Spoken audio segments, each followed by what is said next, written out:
इस समय पूरी दुनिया महामारी के प्रकोप का सामना कर रही है। इसी बीच बीते दिन धरती से 52768 1998 OR2 नामक एक बड़ा उल्कापिंड यानी एस्टेरॉइड गुजरा था, जिससे धरती के लोगों में खौफ पैदा हो गया था।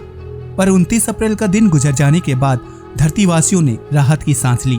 लेकिन आपको बता दें कि इस खबर से ज्यादा खुश होने की जरूरत नहीं है, क्योंकि ये एस्टेरॉइड कभी भी वापस आ सकता है। दरअसल इस एस्टेरॉइड का दूसरा चक्कर शुरू हो चुका है। ऐसे में ये एक बार फिर धरती के बेहद करीब से होकर गुजरेगा और इस बार फासला बहुत ही कम होगा, जिससे ये बहुत बड़ी तबाही मचा सकता है। 52768 1998 OR2 की खोज। अमेरिकी स्पेस एजेंसी नासा ने साल 1998 में एवरेस्ट जितने बड़े आकार के उल्कापिंड की खोज की थी, जिसकी चौड़ाई 1.5 मील यानी 2.4 किलोमीटर है। करीब 1.5 महीने पहले नासा के वैज्ञानिकों ने बताया था कि 52768 1998 OR2 धरती के बेहद करीब से होकर गुजरेगा। इस उल्कापिंड का आकार इतना बड़ा है कि अगर ये गलती से भी धरती से टकरा जाए तो भयानक विनाश हो सकता है। बीते 29 अप्रैल को नासा समेत पूरी दुनिया के वैज्ञानिकों की नजर इसी उल्कापिंड पर थी, क्योंकि इसकी गति और दिशा में थोड़ा सा भी बदलाव होने पर ये भयानक तबाही मचा सकता था। लेकिन विशाल उल्कापिंड धरती को नुकसान पहुंचाए बिना आसानी से निकल गया।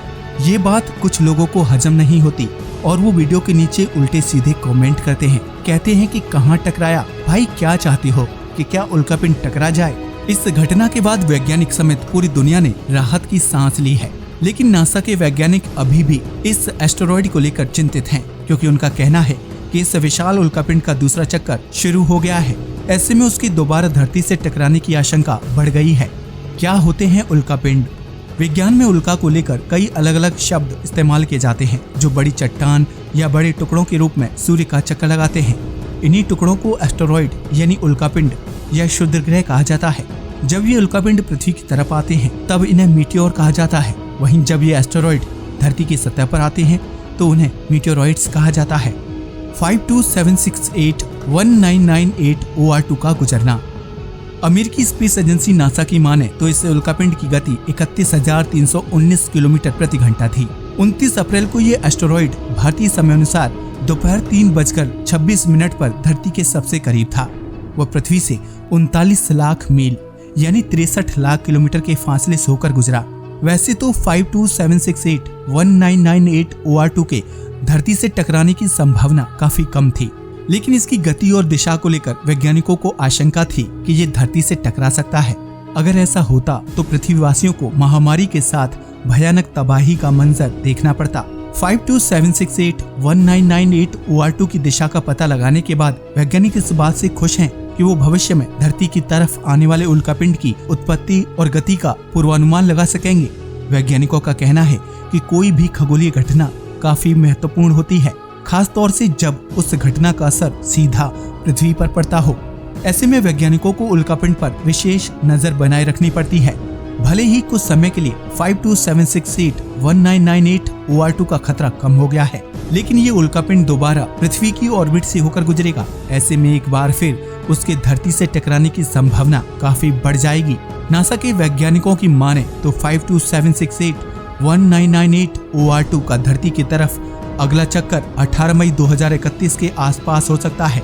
हालांकि वैज्ञानिक अभी तारीख और साल की पुष्टि नहीं कर रहे हैं। ये एक मोटा अनुमान है कि साल 2079 में 52768 1998 OR2 दोबारा धरती के नजदीक से गुजरेगा।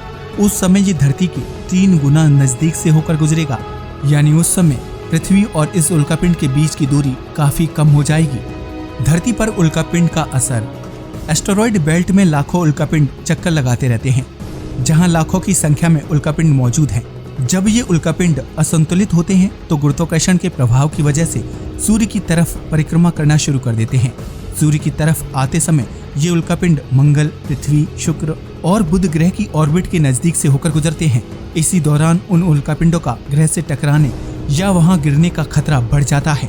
जब कोई उल्कापिंड ग्रहों के नजदीक आता है तो सबसे ज्यादा खतरा पृथ्वी को होता है, क्योंकि दूसरे ग्रहों के मुकाबले धरती पर ही मानव जीवन है।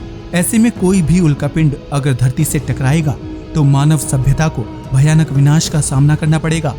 दूसरे ग्रहों के मुकाबले पृथ्वी से उल्कापिंड के टकराने का भय इसलिए भी ज्यादा रहता है क्योंकि पृथ्वी के पास अपना वातावरण और मजबूत गुरुत्वाकर्षण है, जिसकी वजह से कोई भी चीज आसानी से धरती की तरफ खींची चली आती है। अगर कोई विशाल उल्कापिंड धरती की ऑर्बिट के बेहद नजदीक से गुजरेगा तो हो सकता है कि उसकी गुरुत्वाकर्षण शक्ति एस्टेरॉयड को अपनी तरफ खींच ले। ऐसे में धरती की तरफ तेजी से बढ़ता उल्कापिंड किसी हिस्से से टकरा जाएगा। ये तो आप जानते ही होंगे कि जब उल्कापिंड के गिरने से डायनासोर की प्रजाति का अंत हो गया तो मानव सभ्यता का विनाश होना ज्यादा मुश्किल नहीं है। धरती पर उल्कापिंड गिरने से सबसे पहले तेज कंपन पैदा होगा, जिसकी वजह से जीव जंतु, पेड़ पौधे और घरों को नुकसान पहुंचेगा। इसके बाद तेजी से प्राकृतिक संतुलन बिगड़ेगा और भयानक समुद्री तूफान और सुनामी आएगी, जिसकी वजह से शहर के शहर विशाल लहरों में समा जाएंगे। इस प्राकृतिक आपदा में भूकंप भी शामिल है, जिसकी वजह से ऊंची इमारतें जमींदोज हो जाएंगी।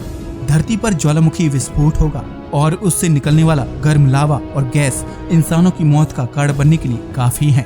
उल्कापिंड के गिरने से इंसानों के साथ साथ जीव जंतु, पेड़ पौधे और पहाड़ी नदियां सब कुछ बुरी तरह से प्रभावित होंगे। लिहाजा इस विनाश से बचने के लिए वैज्ञानिकों को उल्कापिंड की गतिविधियों को नजर बनाए रखना बेहद जरूरी है। एक छोटी सी चूक मानव सभ्यता और धरती का अंत करने के लिए काफी है। अब तो आप समझ ही गए होंगे कि उल्कापिंड का धरती के नजदीक से गुजरना वैज्ञानिकों को इतना चिंतित क्यों करता है। ये उल्कापिंड आकार में छोटे हों या बड़े, इनका धरती पर गिरना विनाशकारी और जानलेवा ही साबित होता है। आज के लिए बस इतना ही। वीडियो अच्छा लगा हो तो प्लीज इसे लाइक और शेयर करें, साथ ही चैनल को भी सब्सक्राइब करें। जय हिंद दोस्तों।